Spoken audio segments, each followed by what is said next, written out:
کمک حکومت جمهوری تاجیکستان به اهالی از آفت طبیعی ضرردیده ناحیه نورآباد اساساً مواد خوراکواری و جهاز روزگار را تشکیل می‌دهد که در دایره دستور و سفارش‌های پیشوای ملت پرزیدنت جمهوری تاجیکستان محترم امامعلی رحمان به ساکنان آسیب دیده را کاروان ماشین‌ها به محل‌های زیستشان رسانیدند.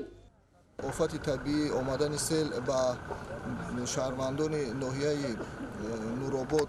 خسارات وارد کرد و در نتیجه این خسارات با 77 خواجگی ضرر مادی رسانیده شد. همزمان با یک قطار انشاءات‌های اقتصادی نیز ضرر رسید. از جانب کمیسیه عاید به حالت‌های فوق‌العاده ناحیه نورآباد عین زمان بهاگذاری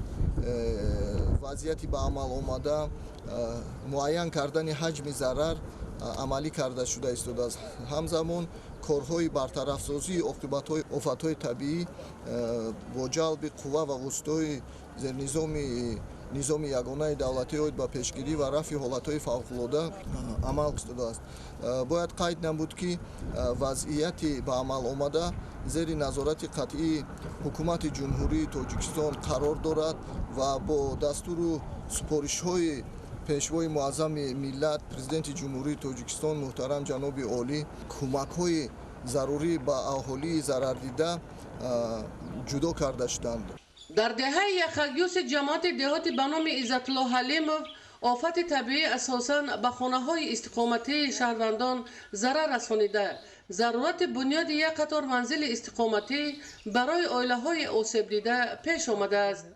ضمن صحبت اعضایان گروه کاری حکومت جمهوری تاجیکستان با اهالی از آفت ضرر دیده قید گردید که پرزیدنت جمهوری تاجیکستان پیشوای ملت محترم امامعلی رحمان سفارش دادند که تمام چاره‌های تأخیرناپذیر اندیشیده شود تا مشکلات جای داشته آسیب دیدگان در مهلت کوتاه پورا برطرف گردیده به آنها کمک‌های سریع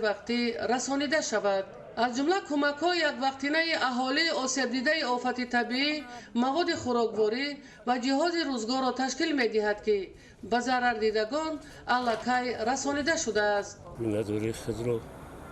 از سرور دولت جناب عالی محترم امامعلی رحمان مینادوری خود را بیان میکنم از نام اهل دهه که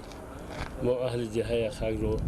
همه شرایطی که حاضر لازم هستند کمک کرده ایستادند. از روی معلومات ستاد برطرف کنی عاقبت‌های آفت طبیعی گروه کاری حکومت جمهوری تاجیکستان از حساب نمایندگان وزارت و اداره‌های جمهوری و مقامات محلی از محل آفت از جمله خانه‌های استقامتی آسیب دیده شهروندان راه و پل‌های ماشینگذر و دیگر انشاءات ضرر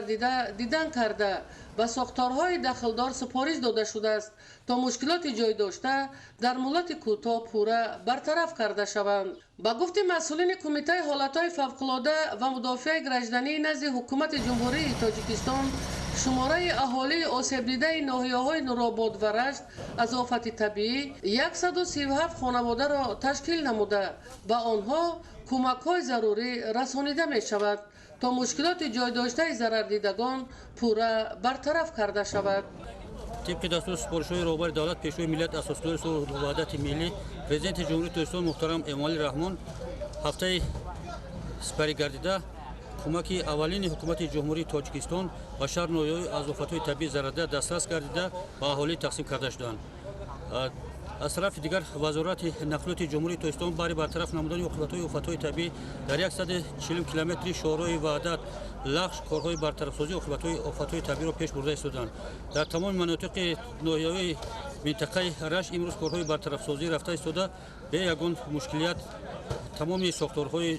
جمهوری تاجیکستان آماده هستند که عاقبت‌های آفت‌های طبیعی را برطرف سازند. همین طریق جهت رفع عاقبت‌های آفت طبیعی ساختارهای صحوی به کارهای برقرارسازی مشغول می‌باشند تا به اهالی از آفت ضرر دیده کمک نموده آنها را به جایهای بی‌خوف کوچانند و حرکت متعدد نقلیات را در شاهراه اتومبیلگرد به شهر دوشنبه و دیگر ناحیه‌های منطقه رشت پورا تأمین کنند. ایدیگل محمود دادرجان میرزازاده برای برنامه اخبار از منطقه رشت.